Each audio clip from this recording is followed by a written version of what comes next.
Welcome to another edition of the Mojobreak Dugout session. Cody with you. Alongside me, as always, is Doug, and we are now into the championship series. As we record this today, the Rays with a commanding 2-0 lead. The Dodgers and the Braves just getting underway. The Braves winning a tight one in Arlington, Texas last night. The first game in front of fans all season, Doug. You know what? Despite everything, it was a nice sight to see actual fans cheering for baseball in a stadium. I feel like I had forgotten what it sounded like, Yeah, I mean, it felt like it was a long time coming, and I think we got used to having no fans, so maybe it brings a little bit of normalcy to the game of baseball, and maybe next season we'll be somewhat back to normal, hopefully. Yeah, we'll see, hopefully. And I did see my favorite meme of the night from that. Of course, the Cody Bellinger staring off into space has now become the new baseball meme of choice. I think someone said, wait, when did the cardboard fans become real-life people with Cody Bellinger's face? So I enjoyed that. So, but it is Dodgers and Braves and the Rays and the Astros. We're going to talk about that, talk about some of the players to be keeping an eye on, some of the guys who have already started to make waves in the hobby. One guy in particular, maybe the most surprising guy for the Tampa Bay Rays. We're going to talk about him shortly. But first off, let's talk about the latest release for this week. It is Topps Gold Label. A lot of great autos, a lot of great looking cards in here, a lot of great relics for collectors, Doug. Yeah, I mean, if you can kind of compare it to Transcendent on a budget in a sense, because it's a lower end price point, you're guaranteed one auto per box, and they're gold framed autos with on-card autos. And you got your Luis Robert chase, you got Bo Bichette, you've got, as you can see here, pictures of Ichiro, lots of vet chances, and it's just a fun set, fun little quick break, 16-box case break. So if you're joining one of our breaks at Mojobreak.com, you get your team for the entire case, and there is parallels of the base cards and numbered base cards as well to chase, as well as some super rare like gold pieces in a card, which is pretty cool.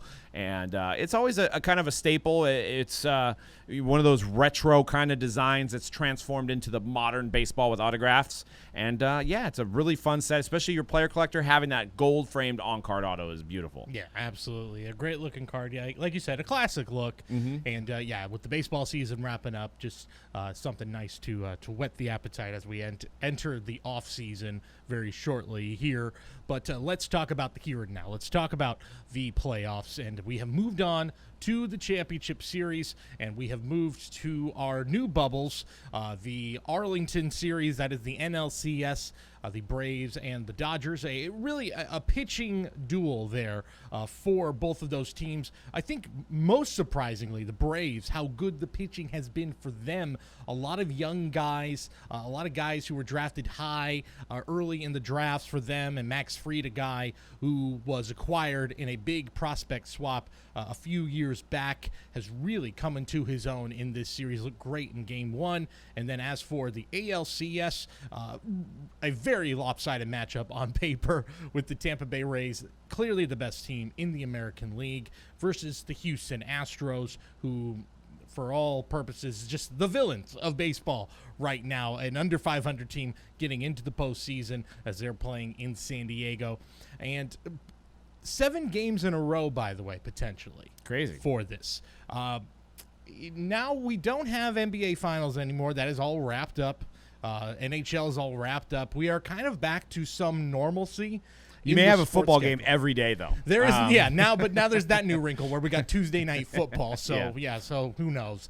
But there is at least a little bit of normalcy here in the sports schedule.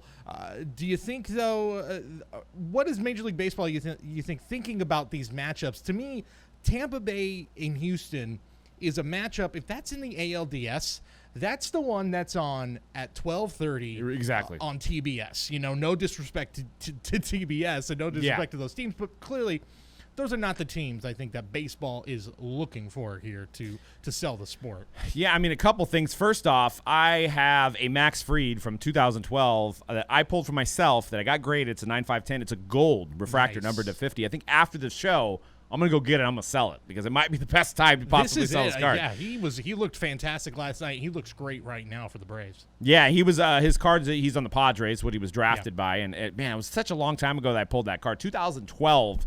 So now he's kind of finally getting in the news and doing well. I mean, I know he did well all year, but now he's on the main stage. So, but as far as the matchup is concerned, I mean, obviously baseball probably would have loved the Yankees to move on, and I know I didn't pick the Rays from the beginning. I picked the Blue Jays to beat the Rays. I picked the Yankees to beat the Rays, and the Rays are still here. So obviously that first seed, that momentum going into the playoffs is the real deal. And something has to be said about these role players on this team getting the job done. Maybe not a huge name.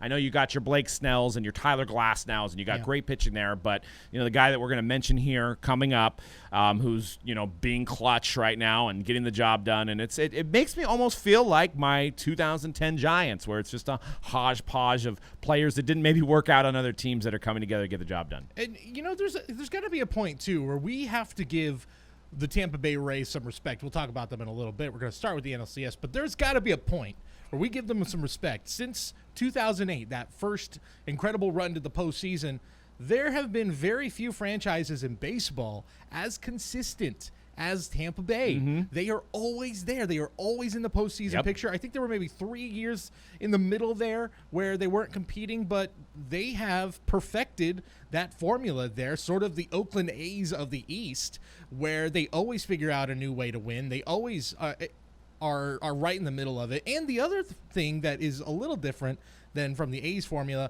they do a pretty good job of retaining some of those guys that become big names. I mean, Evan Longoria is no longer with Tampa, but we traded him for Pablo. Right. Yeah. Anyway, they were able to sign him to a team-friendly deal to keep him there for most of his career and most of his prime years. So Tampa Bay not only figures it out just with different parts every year, but they also figure out the guys that are going to be fan favorites and find a way to keep them with team-friendly contracts. Got to give it up to them. Really. Yeah, definitely. So they definitely just don't get that respect. You're right. No. And now they're there, they're doing it. They've had different casts of characters through this 20-year span that we're talking about, or not quite 20 years, but 15 years. This 15-year span, different cast of characters is always competing, always up there, and that's a tough division. Yeah, I think that's what it is they compete with the Yankees, they compete with the Red Sox, and they haven't been back to the ALCS since that 2008 season, I believe. So it has been a long journey back to the third round or second round or whatever it may have been at the time to almost get back to the World Series. It was that one time and then haven't been back since. But before we get more into the ALCS, let's talk about the National League, where it is a premier matchup. The Dodgers, the team that has been the best in all of baseball this year, versus the Atlanta Braves, who Doug, I don't mean to make anyone feel old, either you or anyone listening or watching. The last time the Braves were in the National League Championship Series, I wasn't even a teenager yet. I was 11 years old the last time this team made it to the Championship Series. John Smoltz is calling the games. He was, wasn't he their closer in 2001? It's been a while since the Braves have been here. It still feels weird to even say the Braves are this far, but here they are. They're an exciting team, and I think the thing that's surprising is that they're not doing it with their bats. They were the best offensive team in baseball. They're doing it with the pitching right now. They're an undefeated team in the postseason. They're doing it with all of this great young pitching. To me, it's always been about the pitching in the postseason, and if they can keep this up, they have a very good shot of stopping the mighty Dodgers here in the NLCS. It is kind of a throwback to when you were playing Pokemon, and they were in there with Smoltz, Glavine, Maddox, even Steve Avery coming in there contributing. I believe they had Bedrosian for a little while. Yep. It's kind of like what they're doing now with some pieces. And, that was an exciting – I remember that back then they used to do that tomahawk chant. I don't think they do that as much anymore because of what we got going on in society. But, I remember I had a few close friends that were Braves fans, and, man, I hated them because they were just always beating the Giants and, going to those postseasons. And they finally got one. Bobby Cox finally got one back then. Yeah, was it? 95 was the one that they were able to get. But, as a staple of postseason baseball, going into my formative years as a baseball fan, and then even beyond that, there was really just kind of a hiccup. But here they are back there with a brand new core of a lot of star players, and clearly the Dodgers are just filled with all-stars, tons of guys, Mookie Betts, Cody Bellinger, the list goes on and on and on for them. So this is definitely a premier matchup for Major League Baseball. But for the hobby, let's focus on some guys, some younger contributors who maybe have some value here going into the future. A few guys I want to mention. First off, the catcher for the Los Angeles Dodgers, Will Smith. In that first series, he had 5 hits in I believe the clinching game against the Padres. And I believe he becomes the first Dodger to ever do that in a postseason game. He's 25 years old. I've got his 2016 Bowman Purple Refractors, first Bowman, right there. It's sold just after that huge performance. There are a lot of really interesting young names on the Dodgers. I feel like they are kind of like the Braves of the 90s and into the 2000s, where they just kept churning out talent. It's if you don't pay attention, there's going to be 5 or 6 guys that you don't even know, and they're close to all-star level, and they're under 25. That's how the Dodgers do. But we're talking a lot about guys like Gavin Lux, even some of the young pitchers like Dustin May. But to me, Will Smith is a guy I think to keep an eye on if you are collecting Dodgers right now. Yeah, and just make sure you buy the right one, because I think there's 17 Will Smiths in the league. So, yeah. I was going to say, does that do anything? You've got Will Smith, obviously the catcher. You got Will Smith, the pitcher, and then you got Will Smith, the global superstar. Exactly. Maybe it sounds like a silly question. Does that do anything to decrease the value, where it's just almost the confusion? I mean, maybe especially if you have somebody with Christmas coming up a couple months away, where somebody's like, "Hey, I'm a big Will Smith baseball card collector." And then the person who's buying it for you doesn't know which Will Smith it is and buys you the wrong one. Suddenly you have the entire series of the Fresh Prince of Bel-Air Blu-ray exactly. We got instead. Carlton going on.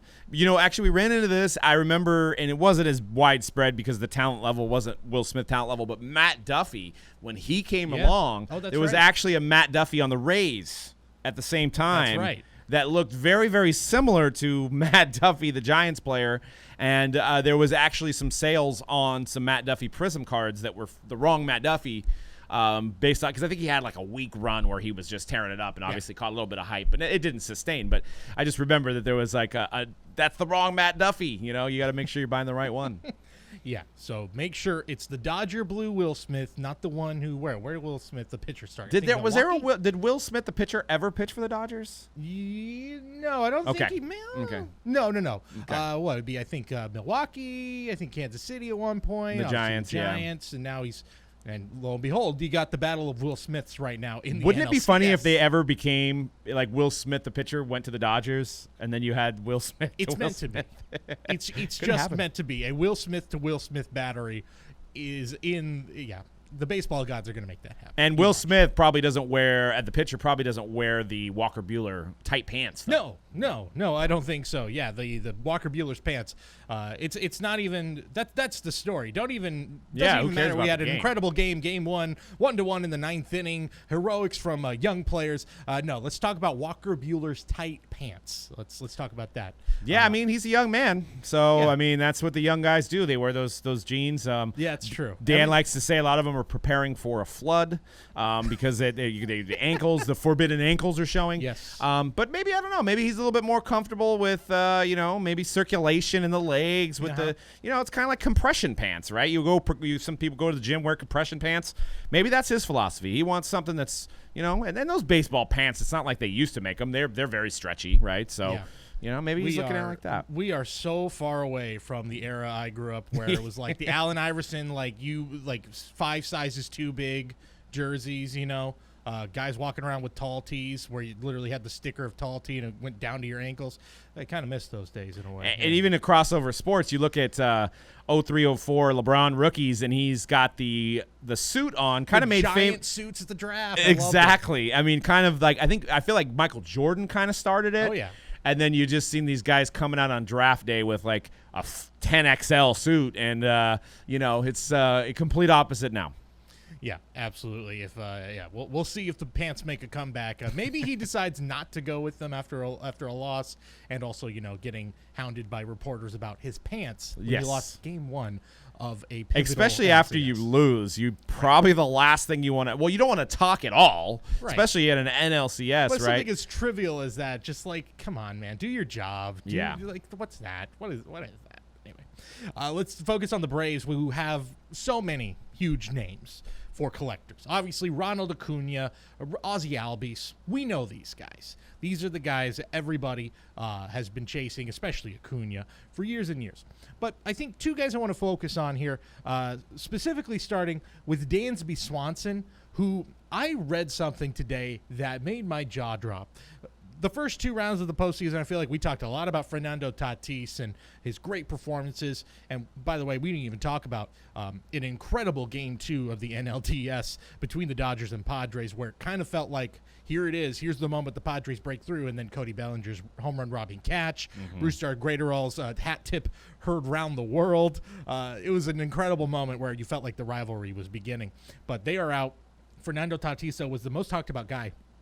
Dansby Swanson had a higher wins above replacement than Fernando Tatis Jr. I know that stat is a little flawed here and there, but that kind of is an incredible stat considering the status of Dansby Swanson just a couple years ago, where I think most people had written him off as a flop. And he has completely turned it around this year. But I put up his Bowman Chrome Purple from 2015. By the way, the 2015 Bowman set, it just keeps on, like, people, I think a few weeks ago we said, here are all the guys. And then, Austin Riley's there too, who hit a huge home run last night and already is seeing his value go up. If you need any more incentive to get in on that set, if you got the means to do it. But Austin Riley had that huge home run last night. He's 23 years old. He had a really great debut last year. I think he hit 18 home runs and about just a shade under 300 at-bats. What do you think about his future, and what about Dansby Swanson too? I know he's not the ripe young prospect he was a couple of years ago, but has he made that turn, and do you see the value going up for him as well?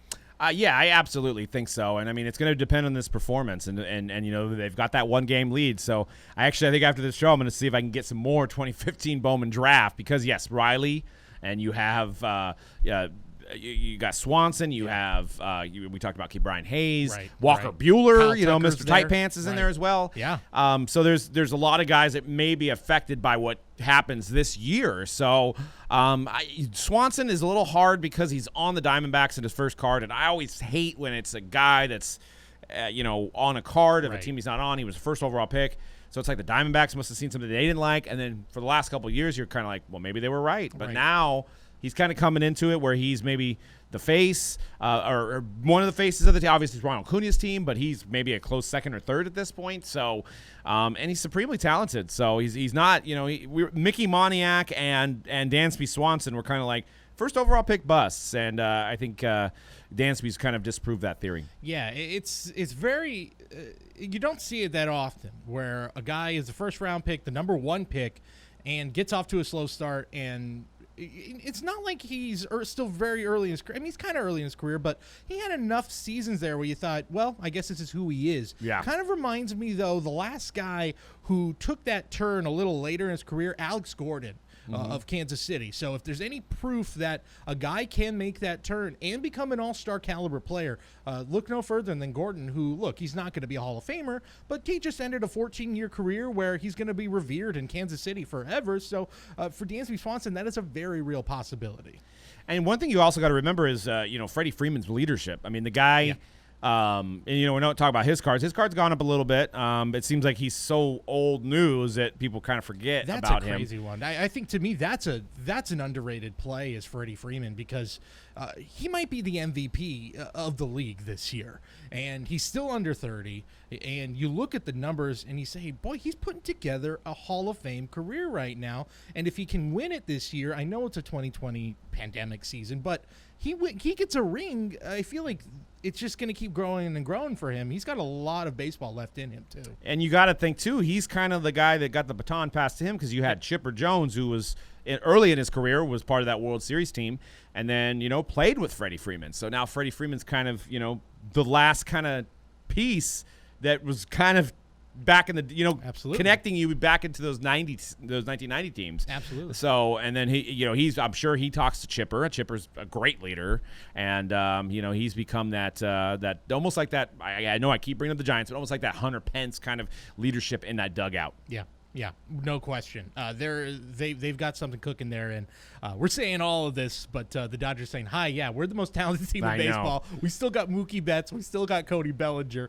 I think this thing gets pushed to 7 as we sit here right now. There's just too much talent. That'd be exciting, though. Yeah, absolutely. There's just too much talent on either side. The Braves bats are going to wake up at some point. The Dodgers are going to wake up at some point here. The Dodgers offense has not been that great early on. That's one thing I feel like.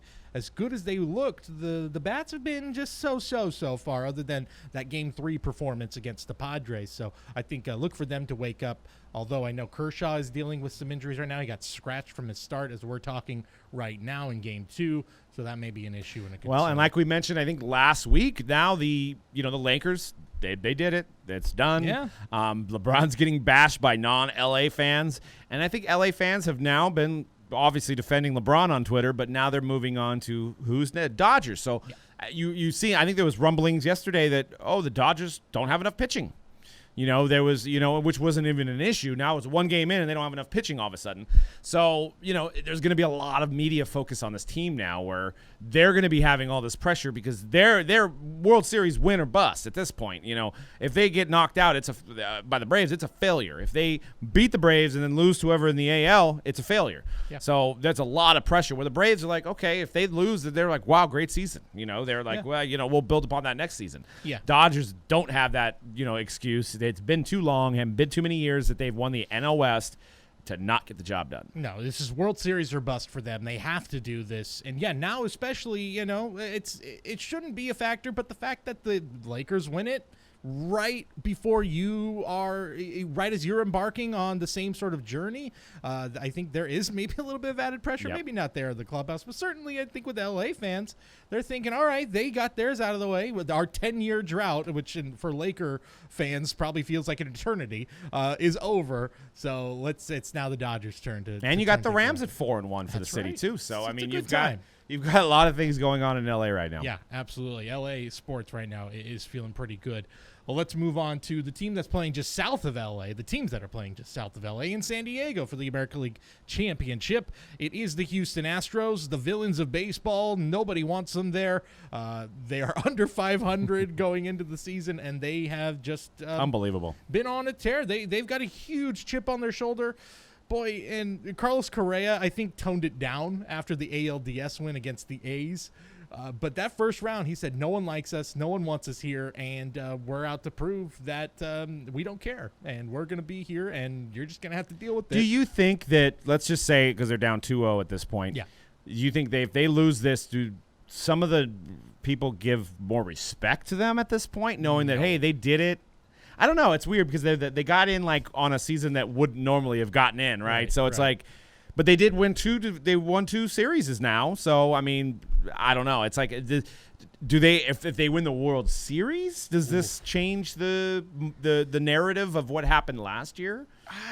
No, I still don't think so. I think that's I mean, maybe it helps, but there's also just the weirdness of the season and how this was always a possibility that, especially with a team like Houston, which they're undoubtedly a talented group of players, one of the best groups of talent that have been assembled over the last couple of decades, really, with Correa and Bregman and all these young players.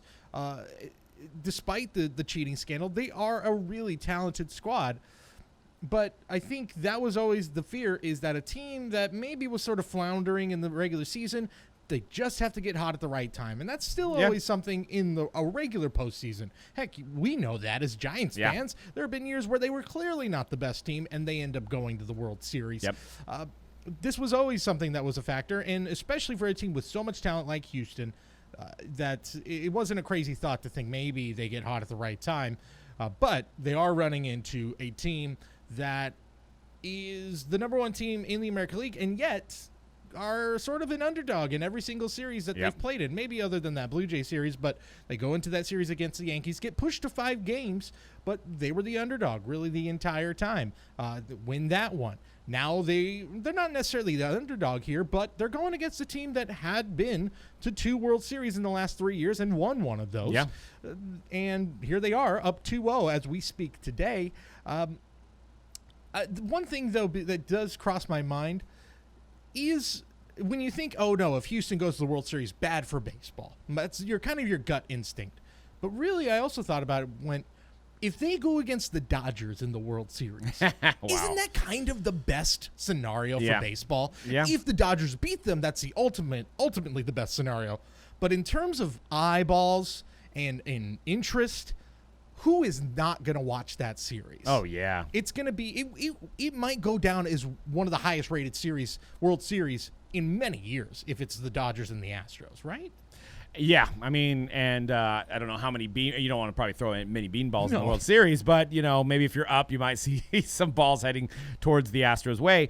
But that's my thing. Let's just say that scenario happens. I know they got to win this next game. Of course, they get down 3-0. I don't think it's, going to happen, but let's just say they win that series and then they beat the Dodgers. Do the Dodgers fans tip their cap, or are they still mad about the cheating year? So that's going to be the interesting outside narrative of this all and I think that's what's motivating the Astros is like, hey, a couple guys may have tipped some pitches. I'm not giving them any credit, by the way, but some guys may have been doing this trash can thing, but we really didn't need it. I don't know why we did it. Let's prove to everybody that we're good enough to do it. Yeah, and that's what's motivating them right now is that we are a really good team despite that. Yeah, sure, we got an advantage, but everybody gets an advantage, I think, is their thinking, is that there's been plenty of cheaters all throughout baseball history. Why are we any different? Why are we singled out? But, yeah. I would love to see the documentary 20 years from now where these guys could speak candidly on it, too, because there's going to be somebody on that team that will cash in. May not be the Correas or the Springers or the Bregmans of the world, but maybe like the guys that are like the 8th, 9th, that don't play much may cash in and tell it all. I want to know about. Well, I want to see that. I mean, Mike Fiers is a former Astros pitcher, is the reason why we all know about this. So, and he even got, and we saw the flack he got from people who maybe agreed that, oh, yeah, what the Astros did is wrong, but what Mike Fiers did was also wrong. Which, But it would be a wild scenario if they got in. But as of right now, that doesn't look to be the case. It looks like Tampa Bay, one of the most balanced teams in all of baseball. There's not a clear-cut star on this team. Maybe Tyler Glasnow, maybe Blake Snell, maybe Brandon Lau. But I think if there's anybody making a case to be the star of the Tampa Bay Rays, it's Randy Arozarena, which is a complete shock, I think, to even people who were following the Rays. And he had a very good season this year. It is still his rookie year. And this is a guy who I was looking up his cards. If you take a look here, if you're watching us, I don't think he has a first Bowman. I was trying to find it. Yeah. Like, does this guy have a first Bowman? He defected from Cuba.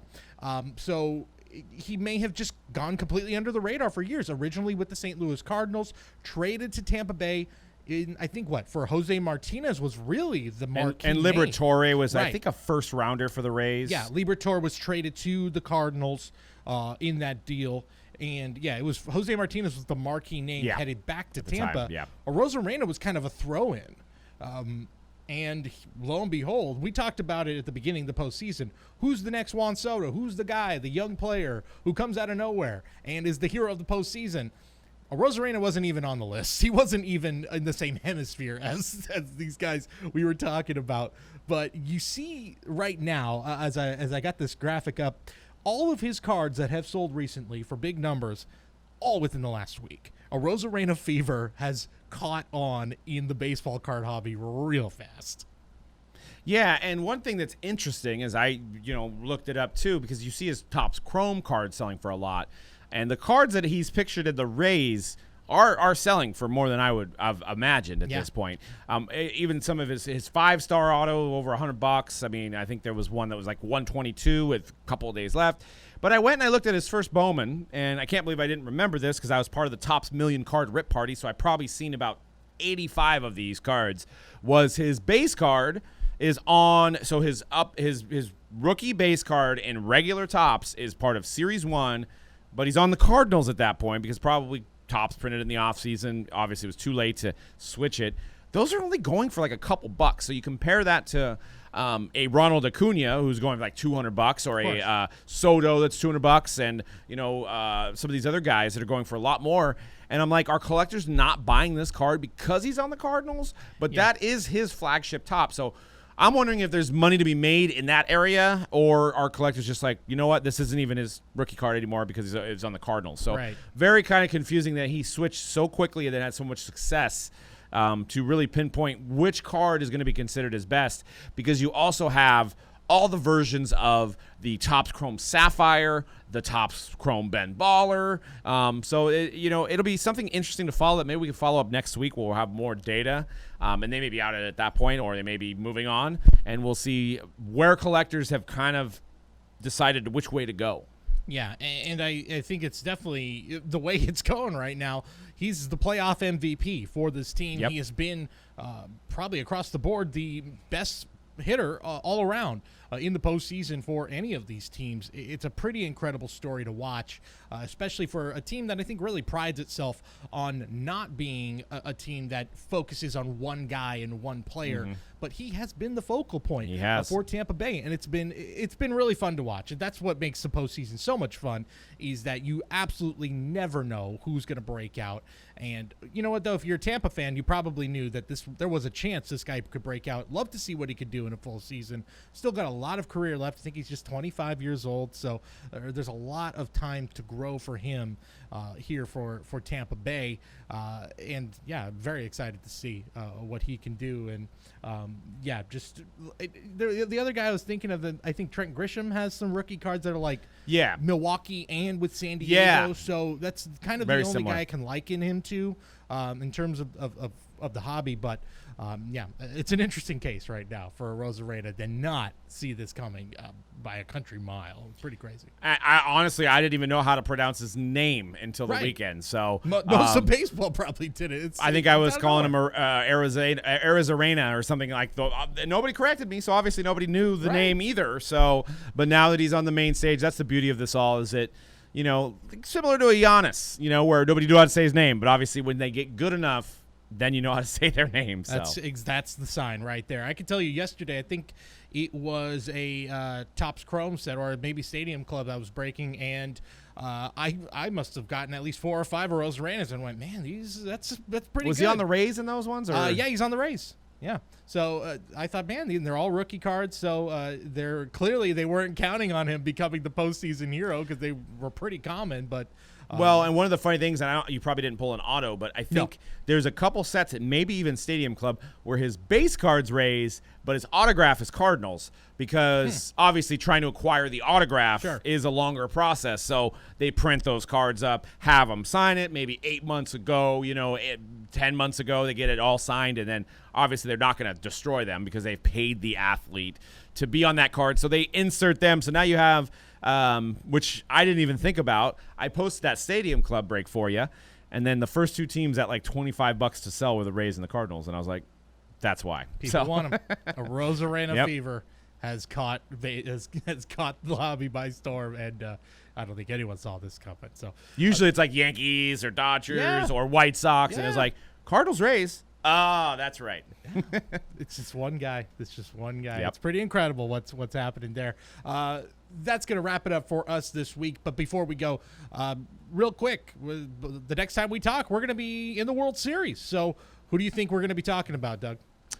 I still think it's going to be Dodgers. I think they, one game slip up. I think it's going to motivate them. I think it's going to be Dodgers in 6.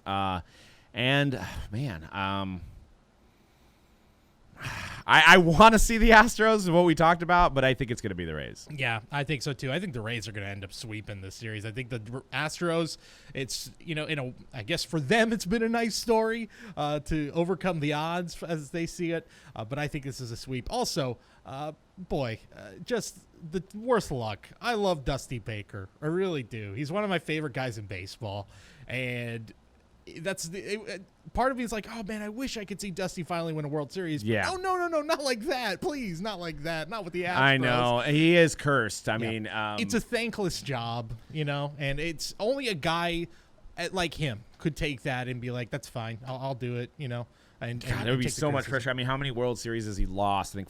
Well, he's only been to one. So. Well, he was in the Cubs. Well, was that the World Series? That was NLCS. That was So he's only been to one. He was with the Giants, but. Yeah, how many playoff teams has he taken that have been the best team? And then, I mean, obviously this isn't the best team, but, he had the Nationals. He's had the Phillies. He's had the Cubs. I mean, it's just get there and then just somehow lose in the playoffs. So, yeah, it's unfortunate. But, yeah, I think it's going to be Tampa. I think they end up sweeping this thing. They're just too good, and I think the Braves' luck is fine, or the Astros' luck, I should say, has already run out. And I think it's going 7 for the NLCS. I really do. I think these are two really evenly matched teams, but ultimately I think the Dodgers are the better team. If the pitching is an issue, which it may be, I mean, this Braves pitching has been incredible, but I also think that's another one where the luck's got to run out at some point. Yeah.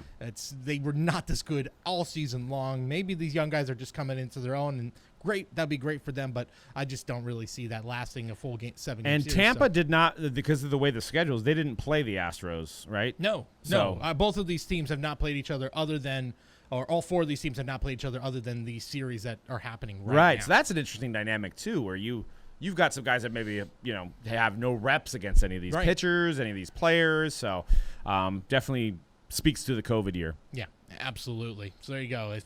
It sounds like it's going to be Dodgers Rays, but considering our luck with picks here and there, I think it's going to probably end up being Braves Astros when it's all said. Right, exactly. Yeah, we'll see.